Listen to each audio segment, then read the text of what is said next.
Hi, I'm Kat. And I'm Gabe. And we're The Ghouls Next Door. Yeah. No! Hey! None of that. None of that here. But I'm not sick at all. Absolutely not. No sickness. Not gonna happen. You can't. Why not? Because then we all die. Yeah, so if you couldn't tell. On our 60-second episode, we were talking about viral apocalypses. So we're doing our apocalypse series. Last week we did atomic, Yeah, nuclear. Yeah. Apocalypses. Today we're talking about viral apocalypses, but not zombies because we've done that too much. Yeah, we've done zombies. You know what zombies are. There's other types of outbreaks. There's like real life ones, guys. Mm-hmm. And those are scary too. Yeah, because death still happens. Dying is scary, believe it or not. Absolutely. Yeah. I would say, so nuclear is scary, but it's always like, it's something that's easily like neglectable. Like you can just like kind of forget it exists. Mm-hmm. Like very easily. Whereas with viral apocalypse, it's like, I feel like the news always has something new, right? Yeah. Like measles are back, and it's like, that's cool. I thought we were done with that. It's like, just kidding. You remember how vaccines worked and then everyone stopped taking them? Now we have a disease again. Yep. Who knew? Who knew that would be a direct relation? Yeah. Or just like, I mean, what we had like H1N1, swine flu. That was a big scare. Yeah. We had the one recently that was affecting women who were pregnant. One less. Yeah, It's the one with the song. That was from the song? No, there's like it's like if they give a vaccine, it's 3 of them. HPV, human papillomavirus. No, that's not the one I'm talking about. Because there's this song that they have with the commercial, and it's like the people doing jump rope and swimming and stuff. And they're like, I'm gonna be one less. I do remember that. That is a thing that's ongoing forever. But I was talking about the Zika virus. Oh, yeah. Yeah, and that was like where a pregnant woman then... But that was like something I remember recent. So I feel like that one's more prevalent and in your face. Like viral apocalypse. Yeah. Is in that we kind of have like mini ones. We've had many apocalypses throughout time. Yeah. Big plagues, big death counts, stuff like that. I don't know if they're generally called plagues, but I know they used to be called plagues. Black so there's a bunch of different But we ones. have like flus now, avian flu. Mm-hmm. So, more so viruses or epidemics, pandemics, that kind of stuff. So we see that a lot with what's more so like flu-like things happening. Is Ebola flu? Is that flu? It is a virus of some sort, I think. Yes. And then you had H1N1, and then like the different flu viruses are labeled by letters and numbers. Yes. I'm 90% sure. So like... We did research. Yeah. So, I mean, those are all things, like the flu is something that happens every year and it evolves every year because it's something that's so long lasting. Like it's something that we probably won't see completely eradicated, and it's because it can mutate and take different forms and like is always adapting and evolving. And essentially it just means like, fever, coughing, sneezing, the way that it like spreads. Yeah. And like the quickness of it, or like the lack of like severity in its initial stage to like evolving into like 103 fevers and then heart failure. That kind of stuff. And generally only targeting like, or like killing and fatal to like older populations or younger populations, which is why they're encouraged to have the flu vaccine or the flu shots every year, because you have to change it up every year. And that's where they give you a minor version of it that you overcome, and now you can't get hurt. It's like chicken pox. Yeah, and it's always interesting because it's like, I guess the flu in more recent years hasn't necessarily been something that like you can die from if you're like in your mid 20s and up until like, you get older.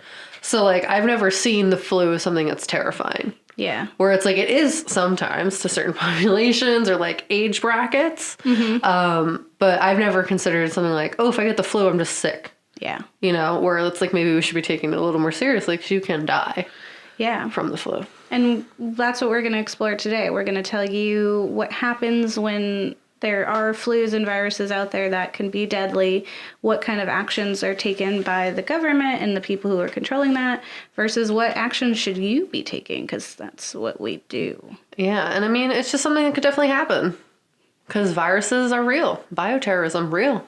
Yeah. Gotta know stuff. Yeah. We tell you facts. All the facts.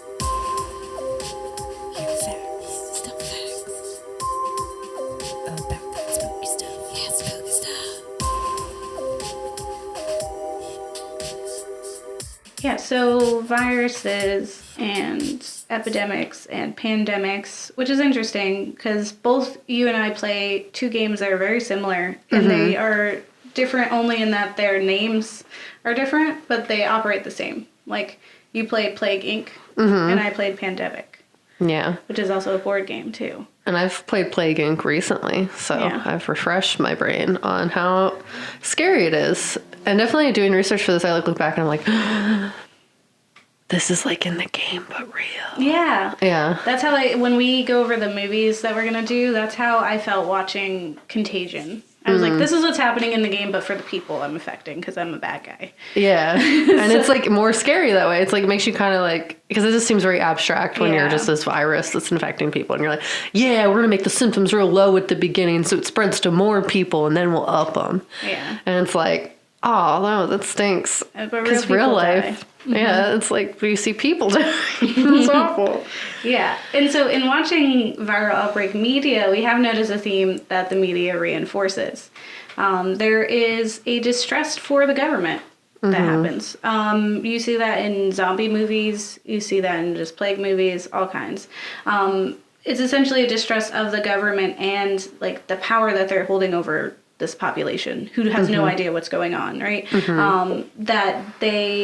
That presumably the government probably had a hand in creating to begin with, or knew it was happening, right? Like, if they don't know, then what is happening in our government that they have no control over, something like that, right? So it could be something that they did because of nuclear fallout, because of disease warfare and terrorism. If it's just human curiosity gone wrong, right? Like, let's see if we can create something just so we can cure it and get our name out there. Yeah. Like, it's just for fame. Which is, you see in Containment, and so it seems like it's like the doctors have a role in it, and it's scary. Yeah. It causes some distrust, and that's what these films kind of show, is one, how easily we can fall victim to something we cannot see, right? It is an invisible villain that just, like, one day you sneeze and then the next day you're dead. Like, that's crazy. Like, it's exaggerated, and it's a real fear, right? But on top of that real fear is this attempt to, like, try to contain that, or, like, at least minimize the amount of victims and those who are affected. Yeah. And having a role like that oftentimes makes you kind of a villain in your own self, right? Your own right. Well, because you have to operate bureaucratically with, like, the trained metaphor more than individually with empathy and, like, human times. Yeah. So I'll go through kind of what's a disease outbreak? What's an epidemic? What's a pandemic? So we can kind of get the basics down. We can learn. So a disease outbreak happens when a disease occurs in greater numbers than expected in a community or region, or during a specific season, like flu season. An outbreak may occur in one community or even extend to several countries, and it can last from days to sometimes years. Sometimes a single case of a contagious disease is considered an outbreak, and this may be true if it is an unknown disease, is new to a community, or has been absent for a very long time from a population. Like measles. Yes. Who knew? Here it's back. We thought we got rid of it. And so these disease outbreaks can be either an epidemic or a pandemic, right? So an epidemic occurs when an infectious disease spreads rapidly to many people. So, for example, in 2003, the severe acute respiratory syndrome known as SARS epidemic took the lives of nearly 800 people worldwide. So this is something that just spread to a lot of people. Really quickly. Rapidly, whereas a pandemic is a global disease outbreak affecting many people over a long period of time, not immediately resulting in death, but primarily focused on the spread. Right? So we have HIV and AIDS, which is an example of one of the most destructive global pandemics in history. And fun fact about Philly right now is that Temple is making strides to effectively treat HIV and AIDS. They have determined the gene and have successfully rid an animal of the HIV strain recently. So fun fact, amazing. It's happening here in Philly. So influenza pandemics have occurred more than once. So we had the Spanish influenza, which killed 40 to 50 million people in 1918, right? It's not even that long ago. All right, continue. Yeah. The Asian influenza killed 2 million people in 1957, and then the Hong Kong influenza killed 1 million people in 1968. So the reason why these numbers go down is because we treat them a little better. We treat our people, like the way that we contain this better, right? So that's why the numbers went from 50 million to 1 million. Yeah. Which is different, right? Yeah, it's a lot less. Pandemics occur when a new subtype of virus arises and humans have no immunity to or little of that, so you're risk at it. The virus spreads easily from person to person, like they're sneezing or coughing. So it's just like, people sneeze on the bus every day. Yeah, and then you touch it and it's bad. Yeah. And then it also can cause serious illness worldwide. And that's kind of what is important about the pandemic, is that it's going everywhere, right? Yeah, and it can occur in waves in all parts of the world may be affected at the same time. So the World Health Organization, or WHO, provides an influenza pandemic alert system with a scale ranging from phase 1, which is a low risk of flu pandemic, to phase 6, which is a full-blown pandemic, right? Yeah. So we start with phase 1, which is a virus in animals that has not shown any infections towards humans. Yes. So it's not really, but it's not for people. Yeah, just animals. An animal flu virus has caused infection in humans is when we get to phase 2. Yeah. Phase 3 is where there's sporadic cases in small clusters of diseases from human to human transmission, but it's not a community level outbreak. Phase 4, the risk for a pandemic is greatly increased, but we don't know. So it's like a pandemic watch, if you will. Like kind of like the tornado H1N1 scare, where they're like, "Hey, this is happening. Watch out." Yes. Yeah. Phase 5 is a spread of disease between humans, occurring in more than one country, right? So that means that it is spreading. And it's alarming, and that's a warning, right? That's like, it is happening, and it's on its way somewhere, right? Yeah. And then phase 6 is when we are absolutely at the outbreak stage, and it is imminent. A global pandemic is underway. How many people die from a pandemic is contingent upon several different things, right? So it's the number of people who become infected, the severity of the disease caused by the virus, the vulnerability of the affected populations, right? So like if they're more like available to get this disease, like they're not protected as well. And then also the effectiveness of preventative steps, right? So if the people are not acknowledging, like we saw last week, where you're just pretending it's not a thing, we can't take the preventative measures, and then we can't like successfully block this off at the head. Yeah. So what happens when outbreaks occur? Right? So usually things are handled on a local and then state level before the big guns are called in. So the CDC and the WHO provide resources for local and state governments to follow the basically be honest and have empathy like protocol. Yeah. Right? So we want to be honest with people. We want people to know, and we also want to care that people are probably freaked out. Yeah. The whole plan is to convince people to trust them, and then have the people hope that they can deliver what they are promising. Yeah. Right. And that would presumably mean they behave. Yeah. In very serious outbreaks, quarantine-like situation would be administered, and the end goal is to develop a vaccine to distribute and end the outbreak. Right. So this is where we get to scary territory. Yeah. Because we're not just trusting people now; we are getting blocked off. Yeah. So the history of quarantine, thanks to the CDC website, we're going to start with the Middle Ages. The practice of quarantine as we know it began during the 14th century in an effort to protect coastal cities from plague epidemics. Ships arriving in Venice from infected ports were required to set at anchor for 40 days before landing. This practice, called quarantine, was derived from the Italian words quaranta giorni. Yep. I can do Italian today. Which means 40 days. It translates to 40 days. And this is precisely what the team of Nostromo should have done at the behest of Ripley. Yep. And didn't. So here we are. Here in America, the earliest quarantine was first established. There was little done to prevent the importation of infectious diseases. So protection against imported diseases fell under local and state jurisdictions. And so individual municipalities enacted a variety of quarantine regulations for arriving vessels, but it wasn't countrywide. It was wasn't, like, everyone consistent. decide. Yeah. So, which is where a lot of things happen and are not good, right? So, they would make sporadic attempts to impose quarantine requirements, but because of continued outbreaks of yellow fever, it finally prompted Congress to pass federal quarantine legislation in 1878.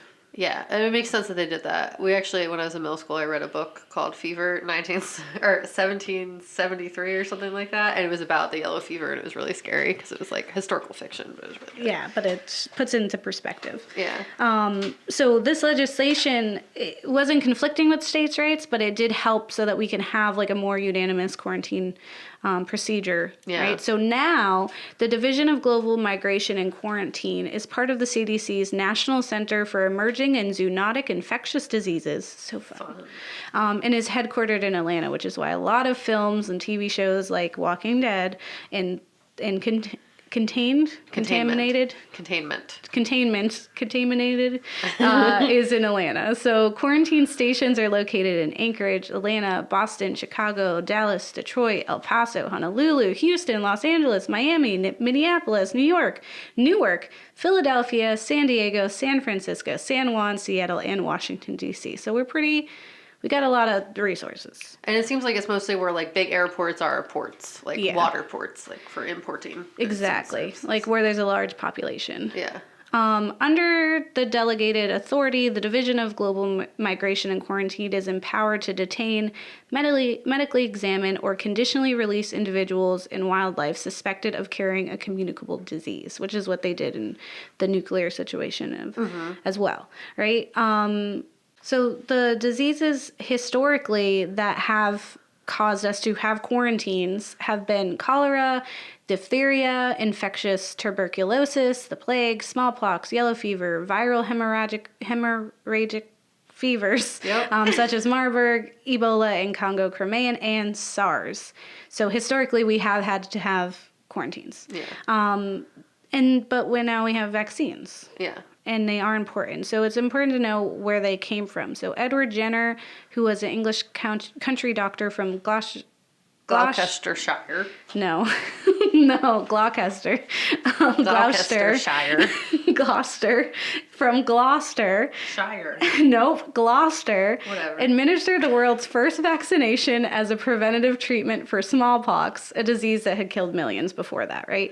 There was this British folklore claiming that milkmaids never got ill. So Jenner took that really seriously, and he noticed that milkmaids had gotten cowpox, which was less deadly, and then therefore did not get smallpox. So he, in a very ethically challenging situation, infected a young country boy with cowpox with the hope that he would not get smallpox, and he was correct. And so then they took that and started infecting everyone with cowpox, and they did not have smallpox. Yeah. So that was the birth of vaccines, which now allows us to fight back. In a more ethical sense. Yes. Because permission. Yes. But vaccines have fought numerous deadly diseases, including polio, whooping cough, measles, tetanus, yellow fever, typhus, and hepatitis B, and many others. And more sophisticated smallpox vaccines were also developed, and by 1970, international vaccination programs, such as those undertaken by the WHO, had eliminated smallpox worldwide. Hopefully that stays. Yeah. So we made moves. Yeah. So what makes a contagious disease smart? So if we're kind of looking at that, it's a disease that's highly contagious, spreads quickly, but remains under the radar. So you see something like, I believe you said pandemic was the one that lasts longer. Mm-hmm.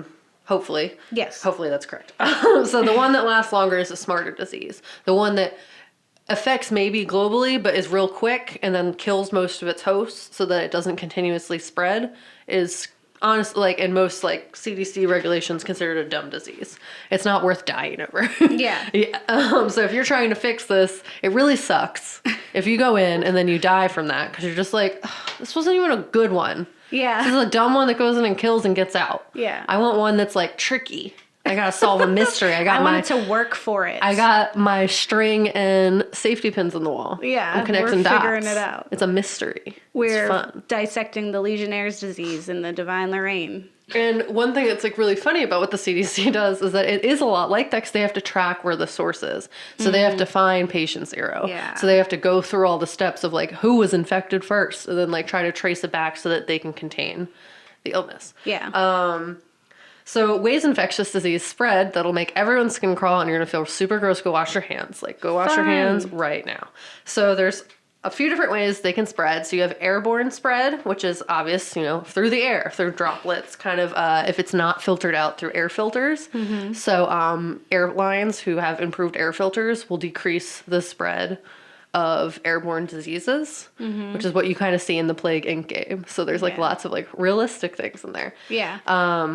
So essentially they're person to person, cough, sneezes, kind of that stuff that spreads from one person to another through air. So they usually die pretty quickly, but if they reach somebody, you are infected. Examples of this are common cold, flu, meningococcal disease. Meningococcal meningitis. It's fun to say. Rubella. And, you know, there's others that spread just through coughs, breathing, and sneezing. That live longer in the air, like chickenpox, measles, or tuberculosis. So they remain there. There's the ones that die quick and the ones that last. This one's gross. So Ew. Phaco-oral spread, which is just spread through poo. And it's spread through poo. Yeah. So it is either in your food, you have touched it, someone has farted on your pillow. Yep. And There's poo now in the air everywhere. Guys. that is now all up in your body. It's sad and you don't want it. So directly from soiled hands to the mouth. Indirectly by way of objects, surfaces, food, or water soiled with feces. So think of every single time you've been on the subway, touched something, and then touched your face, or your eyes, or your mouth before you have washed your hands. Examples of diseases that spread through feces. Hand, foot, and mouth disease, which I've seen, it is very gross. Hepatitis A, meningitis, thrush, which you can actually get from inhalers, fun fact, has nothing to do with feces. It's just the chemicals getting all up in your throat and it makes it mad. And worms. So fun. Yay. So contact spread is another. So contact with the skin or mucous membranes, which is the thin, moist lining of many parts of the body, such as the nose, mouth, throat, or genitals. That makes sense. Yeah. So anything spread through the mucous membranes basically is a bad time. So it comes into contact with the skin or gets all up in your face, or if you've had sex, bodily fluids kind of thing.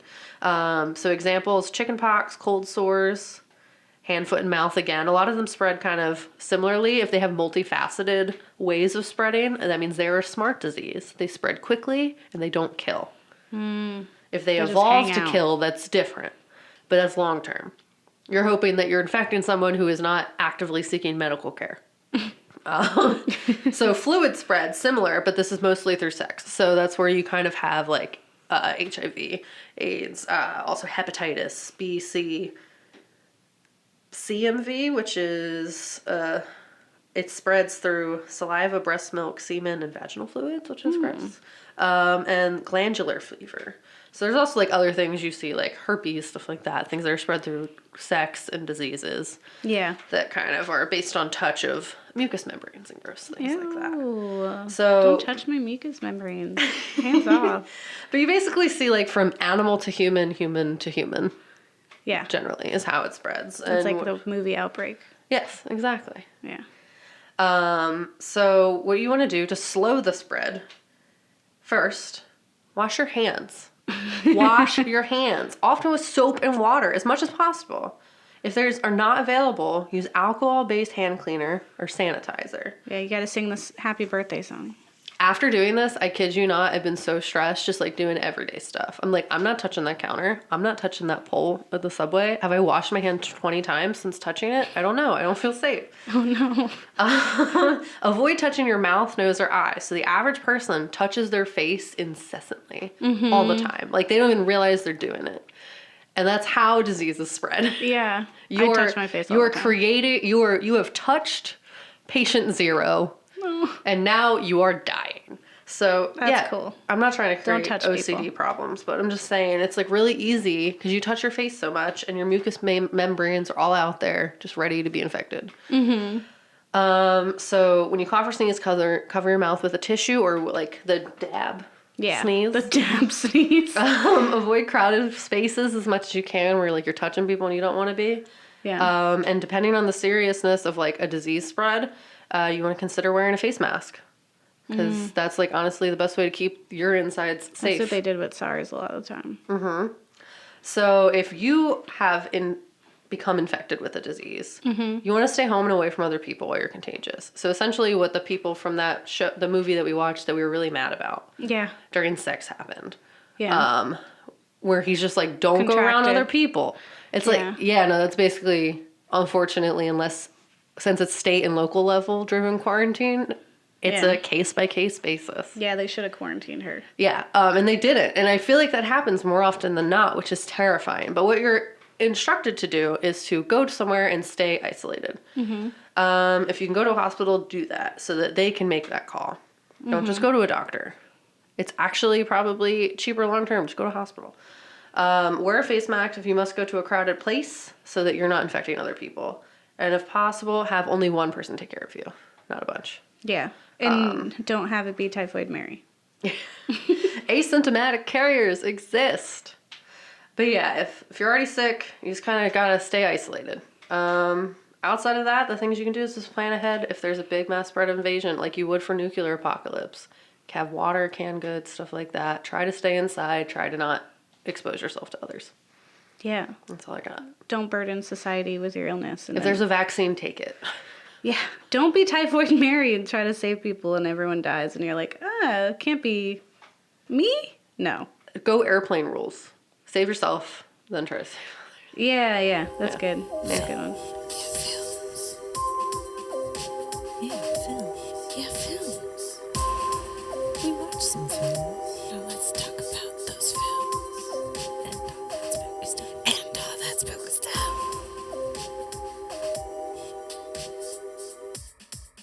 So we watched some stuff, as we do. So we watched Containment, which is actually a series from 2016. Unfortunately, it did get canceled after its first season. But it was really entertaining. I was really happy with it. And I did not watch the end because I got mad. But I Googled what happened, and it's okay. So the series follows an epidemic that breaks out in Atlanta, as you know, CDC headquarters, leaving this large city quarantined and those stuck in the inside fighting for their lives. So it's created by Julia Plec, the creator of Vampire Diaries. Yeah, she's great. And it's originally, it's based on, the original show is a Belgian show called The Cordon. So it's honestly shot for shot. We were watching the trailer for the Belgian version. We were like, oh, that's funny. Yeah, it's literally like the same show. Same thing. And they call it a cordon, which is funny because I feel like they wouldn't have done that unless it was based on a Belgian show. Because we don't say that. We would have said quarantine. Yeah, I'm not entirely sure, but I think you're right. But what they do is in the show, they essentially bracket off a part of the city using those big shipping containers. And the idea behind that is that there can be only one point of entry, and the entry is guarded. And essentially, what you kind of see is less about the disease, like it is about the disease, but it's more about how people react to that process. So like, what politically do we need to do? It's kind of taking that CDC regulation sheet and being like, be honest with your people. You need a face to represent who's doing this, and that face needs to be someone who's liked. Yeah. Like you need to have someone who's going to make a culture of trust. Yeah. And what's tough about that is generally that's people from the police station. Police, unfortunately, in our current political state, are not seen as a trusted figure. Yeah. Gaining trust of the populace in our current state is very difficult. And it kind of highlights all of that stuff. Yeah. So you can see like the stress of reality kicking in there. Because you're just like, this is all stuff that like, I wouldn't want to trust them either. You're telling me I can't go see my pregnant girlfriend? She's about to pop and she's in this not safe zone. I need to get in there, is what one of the characters experiences. But it's like really fun because it's taken by like regular people. Yeah, exactly. In the trailer. It's like regular people dealing with like this outbreak. And the thing about it is like, that's where I got the line where it's like a smart disease versus not, is that the main CDC woman, she's like, I will not die from this. This is not even a smart disease. Yeah. It kills too quick. This isn't something hard to find or figure out. Like, this is just like, it's stupid. It's reckless, and it's just going in there like bull in a china shop, destroying everything, and it's not fair. I had a whole career where I saved people from all these illnesses, and this is how I go? Dumb. Yeah. This is like spree versus serial killer, right? Like, one you can outthink because you're like, what is their MO? What are they doing? They do the same things. Whereas spree is like, it just happens, and it goes out in a blaze of glory, literally, and that's it. And you're like, wow, we just have to pick up pieces. Yeah, and that's like kind of what this is, and you get like all this like the bureaucratic end of it. It's just very people centered, and it's very stressful. And there's definitely that government conspiracy going on. Like, you start to see towards the end where, you know, not to give away spoilers, I didn't even finish the series because my favorite character got sick and I was mad. And I Googled it, spoilers, that she dies. And I was super upset. I was like, love can happen. Let it happen. Illness show. Lies. Yeah, I know. I was trying to do that Walking Dead thing where everything's sad and you just got to deal. Yeah. But yeah, it got canceled after the first season. But I thought it was really interesting. I'm interested to see the Belgian version. Yeah, and it definitely also plays in like the fears of the populace in that it does kick off the disease with it being from someone who's Middle Eastern. So that they're the scapegoat. Yeah, so it's just like they're feeding off of xenophobia here in America, and of course people are going to believe that. They don't even doubt it at all. They're like, oh, of course. And then they're like, it's terrorism, so we just gotta... It essentially gives them the okay to do the quarantine, right? It gives them okay to act as harshly as they did, as quick as they did, because now it's not just like someone got a cold, an American got a cold, let's kind of figure it out. It's, we are being attacked. Yeah, so and arguably... that's how America does that. And it seems like there's this big conspiracy that it's like internally created, and then like... That just makes... It honestly makes you not want to trust the system even more, because you're just like, well, that's what I said, but you said it was terrorism, so I blindly believed you for a minute, but now you're telling me it's not? Yep. That actually makes more sense, but I'm upset about it. That's the entire war. Yeah, the entire war on terrorism was they're bad, and we were like, "Are you sure?" And they're like, "Yeah, definitely trust us." And then later we found out they did big they event weren't at all. You know, and all they the did it to begin with. conspiracy theorists against 9/11 saying that the government did it. This show makes that seem believable to me. Yeah. Well, I mean, it's like, you know, they needed a reason, so they made one. Yeah, the reason why they even had any weapons over there is our fault anyway. Yeah, like, I'm not saying 9/11 was a conspiracy. I'm just saying, like, this show, like, definitely, like, shows how you get a scapegoat, you pick it. That's what the scapegoat is. People just believe you. That's how the government works. And then they find out it's not, and then they're just like, what? Yeah. Yes. What?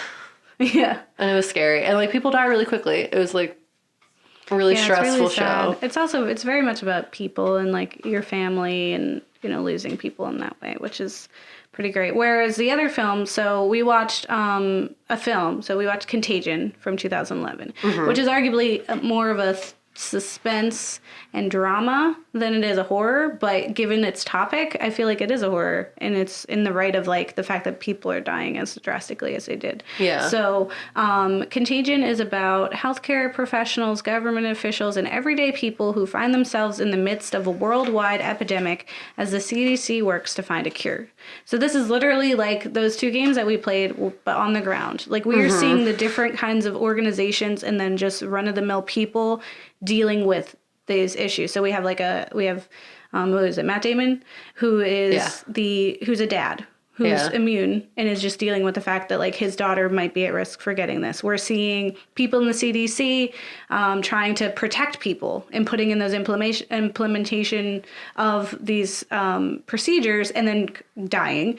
We're seeing doctors trying to find a cure and subjecting themselves to their own vaccines to find a cure, which is a little more ethically acceptable than infecting a young country boy. Strange children that you don't know. Yeah. And then we're also seeing like how they're interacting with other countries. We're also tracking patient zero and trying to see like how that worked. So you're getting all these different points of views. Oh, and a journalist who is causing problems with Yeah. our, like, who is derailing the system and it is further fueling the distrust of the government, which then affects how they can properly contain the virus and the spread. Yeah, and it's just like this double-edged sword because you need trust, but at the same time, there's just such a long history of earned distrust. Yeah. But then, yeah, you have like a journalist in both show, like the show and the movie, one who both like kind of ruin efforts. Mm-hmm. Like the one redeems himself in the show, but this guy does not in the movie. Yeah. Where it's just like he just caused so many people to die because they're not listening, to what the government's telling them. And I don't know who the good guy is. Well, in Containment, you have the journalist who is causing stress, right? But honestly, he was just trying to inform the people. And he was, like most people, were afraid of the quarantined area and wanted people to be free. And kind of like when you look at it, it does feel like it should be. But whereas in Contagion, that journalist, his motive was just to make money. Like, he was just in there for fame, and he was just in there to make money off of Big Pharma, essentially. So he fibbed and said this one drug saved him, and he was never infected. So it's, that's like, those are two different journalists in the eyes of what it was. But in a magazine, New Scientist, they had an article that said, "Contagion doesn't skimp on science." So the author of that wrote, "It's hard to name many Hollywood blockbusters that are as invested in the realities of science as Contagion. Although it is by no means flawlessly accurate, it's a Nova documentary. Contagion has been It's not a Nova documentary, sorry. Contagion has been well fact-checked compared to most science-y blockbusters. Very few Hollywood productions realistically portray the process of science, both its successes and frustrations. And that's what makes Contagion unique. And that's what really captivated my interest at the time, right? Was that it was... I felt like I was watching an actual thing happening. I didn't feel like it was glorified. I didn't feel like it was just like scare. It was like, these are people just trying to do this. They're just trying to survive. And it sucks so hard. And I actually also read an article that said that it was very scientifically sound. So the fictional MEV1 virus has some plausible elements, likely because it was modeled off of a very real Nipah virus and inspired by real outbreaks and pandemics. Interestingly enough, the technical consultant for the film, Dr. W. Ian Lipkin, is the same guy who helped bust the I Am Legend for popular mechanics. Yeah, because it's not true. It's like, oh, this can't happen. But essentially, the whole jump from animals to humans is very realistic because that is what happens. But that the spread of the disease is different. Yeah. And the way how much it mutates and stuff like that is somewhat unrealistic. So a CDC expert told PBS that the transmission more closely resembles the SARS outbreak or the H1N1 pandemic, but also said that influenza and Nipah have incompatible genomes and are not capable of recombination in nature. So like the mutations themselves or like the rapidness of it was like a little too intense. Yeah, but the way that the vaccine was discovered was also pretty realistic. It was unfortunate that the doctor had to infect herself. But, that was pretty real. But yeah, it was pretty plausible in the way that, like, it was designed. Essentially, it's like they did it intentionally and they, like, tried to be as factually sound. Where, unlike some, where they usually have a zombie element, which is, like, more so unrealistic. But yeah, sensational. The biggest thing is, like, what they try to do in those movies is make them real big, quick, all one-off, like you die. Yeah. You sneeze and you're dead. Like that's kind of, and that's what they try to do here, but it was a little more realistic in the way that it was spread, so they tried. Yeah, it definitely delves a lot into emotions. Like, so whereas Containment has this element of like, we don't trust the government, and turns out you don't have any reason to trust the government. You actually really shouldn't in that film, right? Good job not trusting. Good job. Whereas with Contagion, there are some elements of that, right? Where it's just like, they're only human, right? So, you have, what is it? Lawrence Fishburne? I think so. Yeah, he is a guy who works for the CDC, and at some point he notifies his wife and tells her to get out of town, which is breaking confidentiality. Like, that's not what we're telling everyone else. So he's using his advantage of knowing what this is happening to protect his family. And so someone overhears it, and he kind of loses credibility, and he repairs that. But it's just this idea that, like, our government is just people, right? They're just humans, and they are gonna just be able to do what they can, right? And even in Containment, we see, like, the figurehead they have is just a human. He isn't the entire representation of a disease or a containment process, right? He is just a human who is trying to do what's right. So it's kind of like, in these aspects, what we see in the media and with fear of contagion, right, is that we are all just human, and there is no right or wrong. Like, there's a right or wrong way to proceed, right? But sometimes it's just doing what it's going to do. Yeah. And we just have to wait it out. We have to wait for these intelligent people who are bearing the entire weight of, like, civilizations to find a cure, or to find a vaccine to save us. And then, you know, hopefully we will have herd immunity from our vaccines, and we will be safe. Yeah. And that's what they're kind of hoping to show. It's, like, super heartbreaking when you see Gwyneth Paltrow, like, die, like, almost immediately. And she was just, like, he says it himself. He's like, 1 minute she was sick, the next minute she's gone. Like, he doesn't even comprehend it, Matt Damon's character. So it's just, like, that's how quick some of it is sometimes. And then, like, you really don't even get to see him fully realize and, like, grieve until, like, an hour in. Yeah. Well, it's because it's, like, it happens so fast, and he just had to be, like, okay for his daughter. And it's, like, so real and, like, really quick. Sudden loss, you know? They don't even get to, like, mourn or do that because you're in it. You're still in it, which is like the zombie situation, right?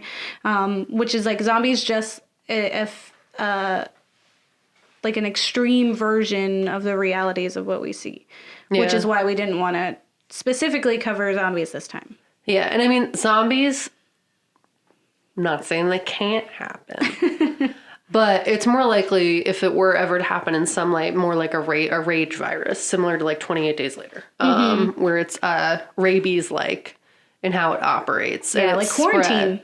Yeah, quarantine as well. But the biggest thing is what usually gets done in movies is that they spread it too quickly. Like, you get bit and you're zombie now. And that's not what happens. Because it takes a few minutes for, like, the blood to even register a new thing is there. Yeah. So it'd probably take, like, a day. Yeah. For you to realistically turn. Which is why you have 40 days to stay your butt outside of the Nostromo, because you ain't coming in here with your alien inside of your belly that you decided to put your face all up in. I don't think so. 40 days, 40 nights out there. It's like the Lord intended. Yes. Yeah, feelings. Yeah, I said feelings. Let's talk about feelings. Okay. And all that spooky stuff. I love spooky stuff.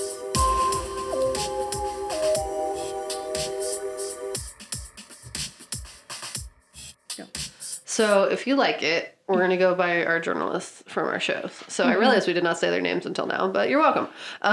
So Leo Green, if you like it, because that's the one from Containment. And he was he, like, redeemed himself and was, like, trying to, like, uncover what was happening because his friends died and he was sad and he was trying to do right by them. He had, like, a more emotional story. Yeah. We like him. And he was, the whole time he was trying to do what's right. Yeah, even though he didn't know what he was doing, like, he accidentally messed up when he did. He just had a savior complex that was morphed. Yeah, he just didn't realize the impact of what he was doing. Yeah. And it's okay. That happens. Or Alan Crumweed, who is the one from Containment, or Contagion. Contagion. And he's bad, and he's trying to make money off of people dying, and it's real messed up. I mean, he, like, doesn't see the error of his ways, and I really do like him. He's and I love so Cillian ruthless. Murphy, but he, like, really that's sucked. Jude Law. Whatever. Oh, you're right. You are right. Gabe, oh my God, I love you. Cillian Murphy is from 28 They Days look Later. very different. I know. And, well, but they both have those high cheekbones. Is not a good time for you. Because they both have high cheekbones. Fun fact, listener. Kat also got Kate Winslet and Gwyneth Paltrow mixed up throughout the entirety of the film, and I don't understand. Not all white ladies look the same. I have a hard time. It's fine. So, Jude Law plays this character, and it's kind of funny to see him be, like, this bad guy. Yeah, I'm used to seeing him be nice. And he was very bad. He was bad. He was ruthless. He didn't He was care. real rude. And then when he finally got, it was like because he got found out for being a fraud. But He so like took no ownership over it. It was super rude. yeah. So for the topic of viral apocalypse, Alan, don't like it. it's scary. Yeah. I'm like so stressed all the time. I'm like try actively to not touch my face now, which I mean it's good. I learned, Yeah. but it's like I'm experiencing significantly more anxiety than I would like to on a daily basis since this topic has started. Yeah. Yeah, I would for viral. Yeah. So like I can see that because the whole point of something like the virus, like that's what I feel like this apocalypse of this whole series kind of is traumatic is because most of the time it's out of your hands. Mm-hmm. But this one kind of is in your hands because you just gotta do better. Yes, but at the same time, it's like if you were Gwyneth Paltrow and you were eating at that restaurant and you shook hands with that guy, you're dead. You're dead. It has nothing to do with you. You're dead. You go to the Divine Lorraine for a Legion's meeting, you're dead. Okay? It's just how it happens, right? Yeah. You wake up one day, I am Legend, you're dead. So to me, and it's like it's totally out of your hands, right? It's the government's procedure. It's whoever's taking care of this virus. It's completely out of your hands, and you just like until it is in your hands, you can't do anything. Yeah. Just existing hurts. What about the films? I like them. I'll go Leo Green. They're good. I enjoyed my time. Yeah. They're fun. They're scary in a different way. Mm-hmm. Where it's like, I'm generally used to viral outbreak in the zombie sense, which is like, that's just always fun. Yeah. But it was different because it was definitely more realistic in the way that it's like, your friends are gone, man. Yeah. Wife cough, wife dead. Like, Wife dead. It's just stress. I don't know. Yeah, I agree. Yeah, it's Sudden. It's done very well. So yeah, I argue that both of these are horror and that the situations they cover are horrific. It's scary to us. Yeah, and it's just like stuff that like maybe not on the same scale, but like could happen. Yeah. If like a deadly virus got out, you went somewhere on a vacation, which is also like, why are these people traveling so much? Something I don't understand. No, but it's just like it's always what happens. That they go to a country and then they're just like touching stuff and then they come home and they're all sick now. Yeah. There's a House episode about that. I remember it freaked me out to no end. I was just like, this is how we go. I'm not saying don't travel, but like don't go places and touch everything. Mm-hmm. Yeah. And I feel like we should end all the episodes of the apocalypse with the fact that like how likely as a Philadelphian would we be able to survive? And I'm going to say right now that we would all be dead here. One, like, we have a lot of public transit. Like you said, I've seen some things. I've seen some things on the subway and the bus and all of that, and it's terrifying. And just, like, we're too close-knit. If something hit one of us, it hits all of us. If it's in the air, if it's just, like, I'm existing. super dead. I work in schools. Yeah, You know who spread diseases? Kids. Babies. Kids spread illness. They just like put their nothing stuff else. everywhere. I got mono from teaching preschool. Because you know what kids do is they drool all over their hands and then they touch you. And then like you're in a classroom, you can't use the bathroom or wash your hands because you're in there for 3 hours. They don't give you breaks because you're the only adult. And you can't leave the 2-year-olds by themselves. So you can't wash your hands and you forget and then you touch your face and now you have mono. So like what I'm saying is You would be dead. all gonna die. Yes. So that was my rant. I apologize. I love working with kids, but oh my god, just like They are your deadly. immune system grows a lot because you get sick all the time. Yeah. And then eventually you just stop getting sick all the time because you have to, or you're just never going to feel good again. Yeah. So your immune system builds up. But like, kids spread disease, man. Yeah, absolutely. So don't get married like Matt Damon did, and then a virus kills your kids And your and wife. your wife Cough. instantly. Wife, dead wife. Yeah, or your girl is pregnant. You can't go over to containment wall. The cordon is there. My wife's there too. Like we're both in this together. But guess what? Virus got it. I'm still sneaking over that wall, man. Sneaking over the wall. I would sneak over the wall for you. Aw. Okay, you. I probably would too. I feel like I would. You would you're try. Like, you're one of the people I would. Yeah. You know, I always think about that. I was like, who do I love? You know, and I'm like in a real scope of love. When you have to do that. There's a whole film where I'm about like, that. do I have to go find them? Yeah. And would I? Yeah. Like, would I feel motivated to? Yeah. And every few years, I'm just sitting in bed and I'm like, you know, if zombies were to happen tomorrow, The people who are not in my immediate house. Who would I go get? Yeah. And that's how I know who I love. That's good. Because those are the people I go get. Yeah, exactly. Puts everything really into perspective. Yeah. There's a whole movie where it's like the white boyfriend and it's like his girlfriend's black, and so that's already a problem, but then it's like now they're separated and he's got to hang out with the black dad to go save her in this like unsafe condition. And I don't know. What movie is that? It's on Netflix or something. I don't know. We'll That's watch cool. it sometime. But That sounds good. remember, don't get married like your kids. Or they'll get sick and just like take care of your families. Yeah. Don't All send right. your kids to school sick. Sorry, I'm done. Okay. All right. Bye. Bye.